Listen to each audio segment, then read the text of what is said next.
messieurs, bonjour, bonsoir, ça dépend de l'heure à laquelle vous nous suivez.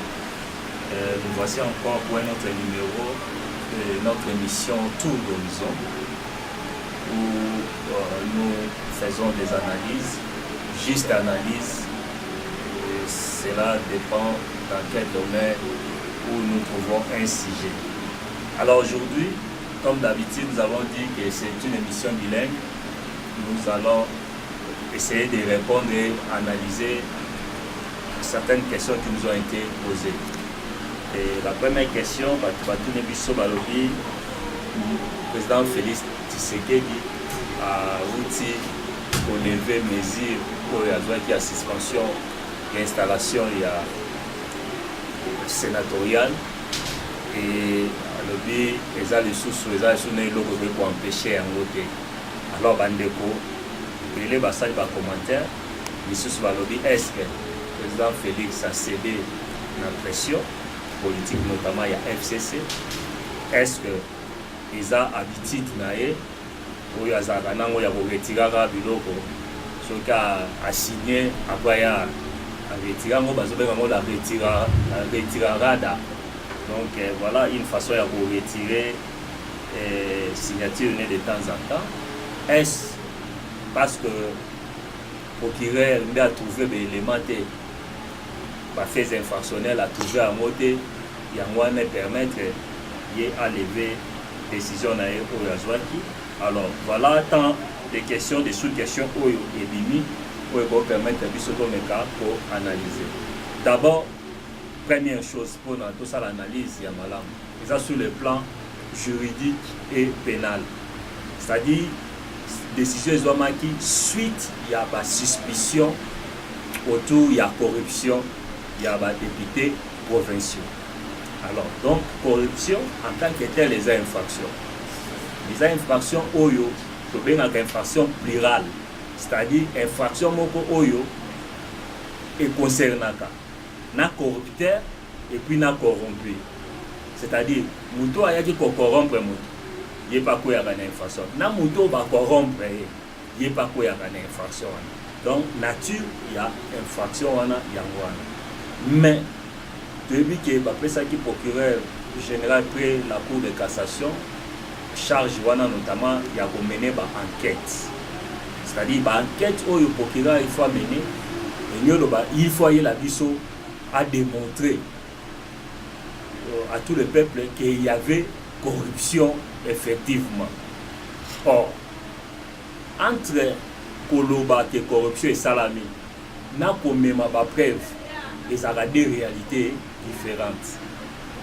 Première chose, c'est-à-dire, il faut prouver que Batou, Moko Bayaki, qu'on solliciter vote, il y a des députés provinciaux moyennant quelque chose. On a peut-être quelque chose de facile. Quelque chose de facile, on peut chercher à l'éprouver. Par exemple, par relevé téléphonique, au niveau de la société de télécommunications, il batali ba numéro wana ba romona numéro tel et bengaki ainsi de suite les en liaison na sénateur tel candidat sénateur tel tonine tout ça wana juste là et ça pour solliciter parce que infraction ils en a des éléments ils en a pour solliciter service ya mutu et puis au PCA quelque chose. Donc vous avez un avantage quelque chose mais tout plutôt le bas pour c'est cas ici dans Mbongo. Donc au PCP Mbongo.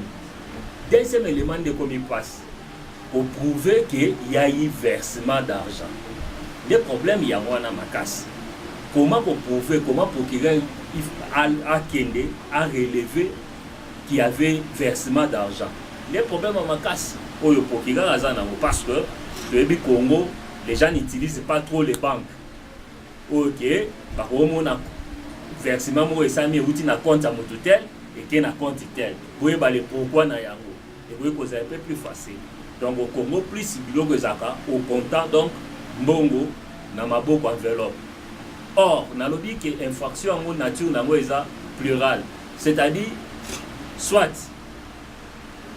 témoignage à moto moko azaki wana alors que non na monaki tant bazo pesana et tout parce que les témoignages fait partie ya ba moyen de preuve ou soit encore avait muto a pesa kimbongo yemo alobite na sala ave nga na pesa kimbongo ou bien te muto azwaki habité nga ba pesa nga mbongo pour na voter muto tel.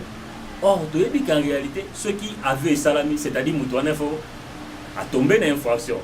Donc c'est une hypothèse où déjà il faut to négliger to chango na c'est parce que c'est difficile. Ba to na bandima facilement que o ba zwaki mbongo c'est pas ozala ba tomber dans l'infraction et puis conséquence dans notre yebi ba ko perdre ba poste na bango oyo bazui ya ba député provinciaux. Donc c'était un exercice difficile pour le procureur général pour la cour de cassation pour na approuver yango.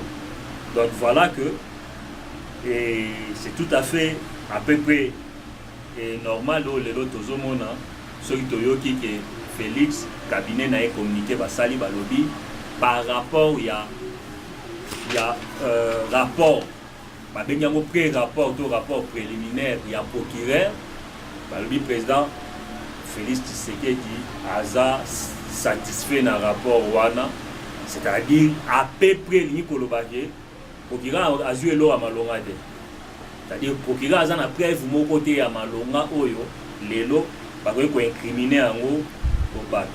Ce conséquence na yango eza nini en définitive? Conséquence na yango eza que les mêmes causes risquent de produire les mêmes effets. Parce que ce sont les mêmes députés provinciaux qui vont voter sur le gouverneur, qui vont voter le vice-gouverneur. Donc, si vous avez bien, sans témoin, bien, donc, risque au Tozana Yango, Ezaki, Makambo, Bazo décrié, ou Balingué Komate, il y a un risque que les oiseaux, gouverneur, vice-gouverneur, ils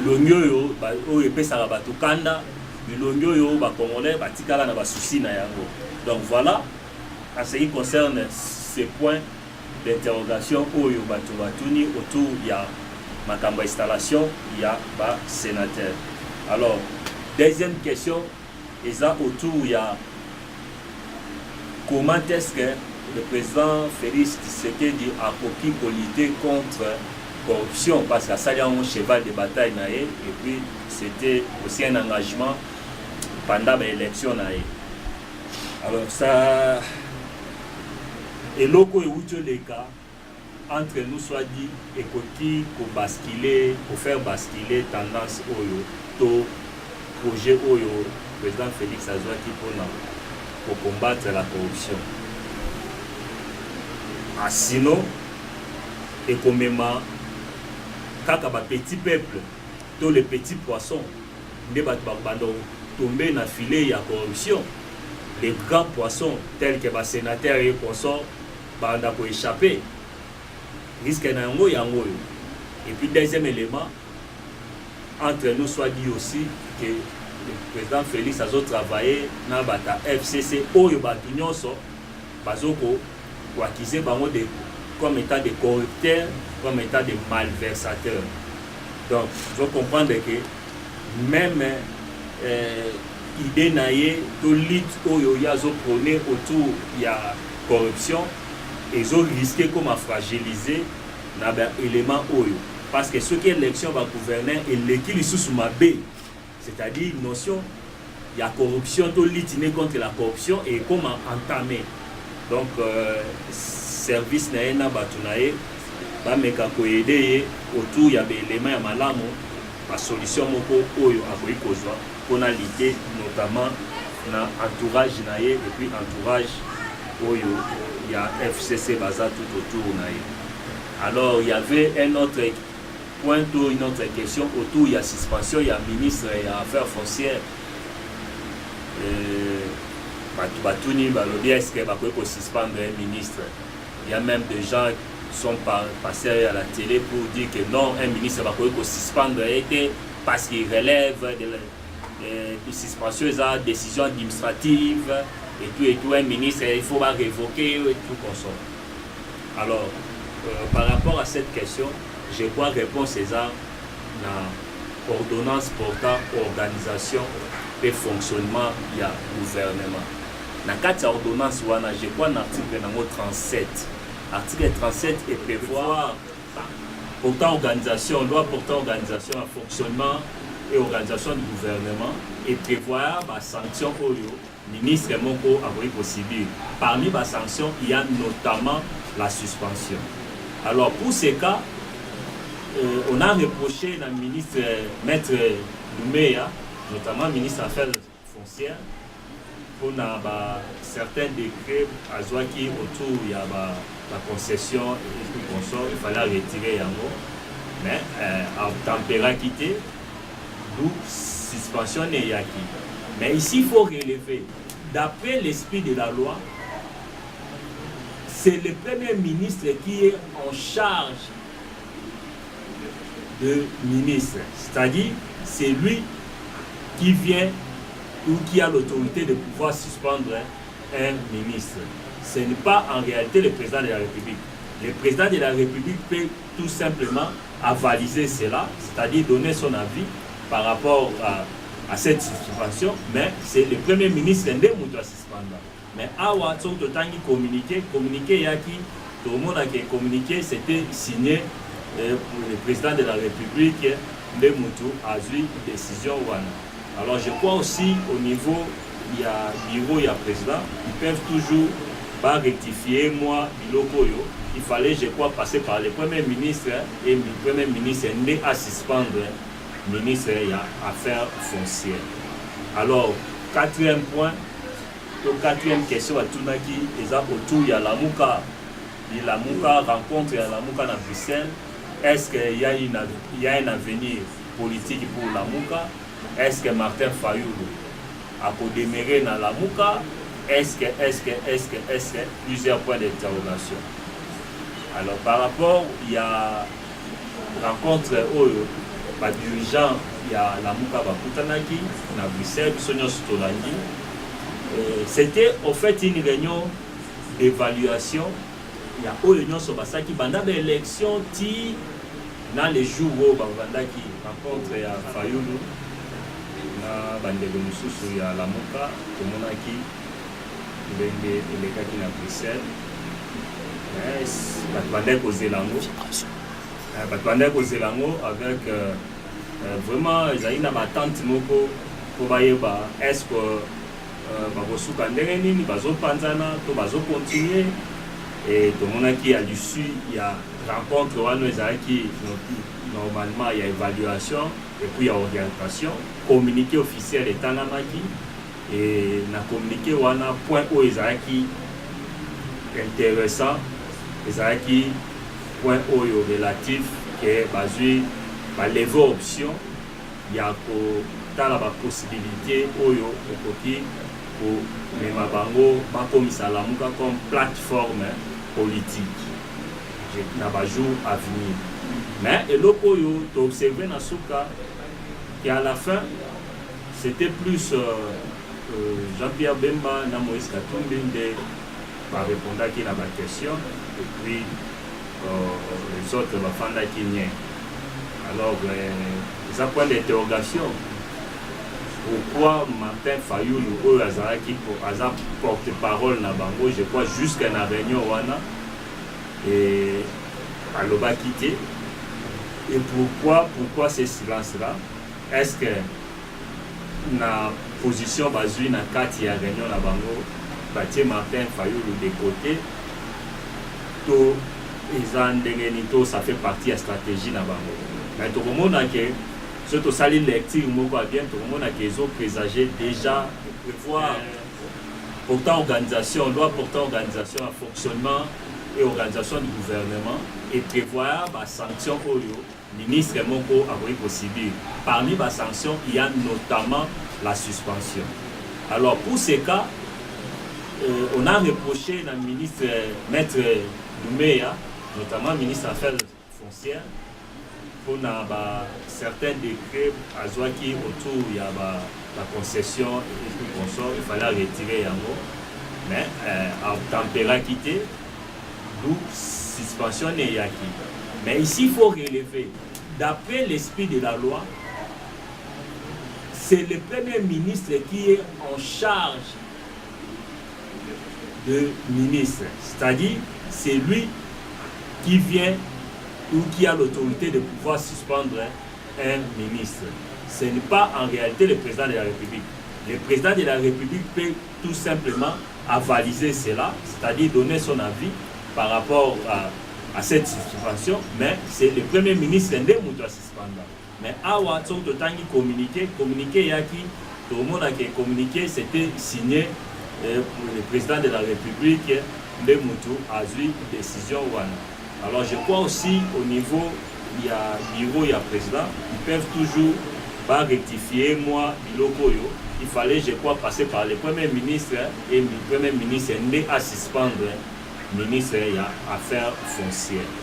Alors, quatrième point, quatrième question à Tunaki, et autour, il y a Lamuka. La Mouka rencontre à Lamuka à Bruxelles.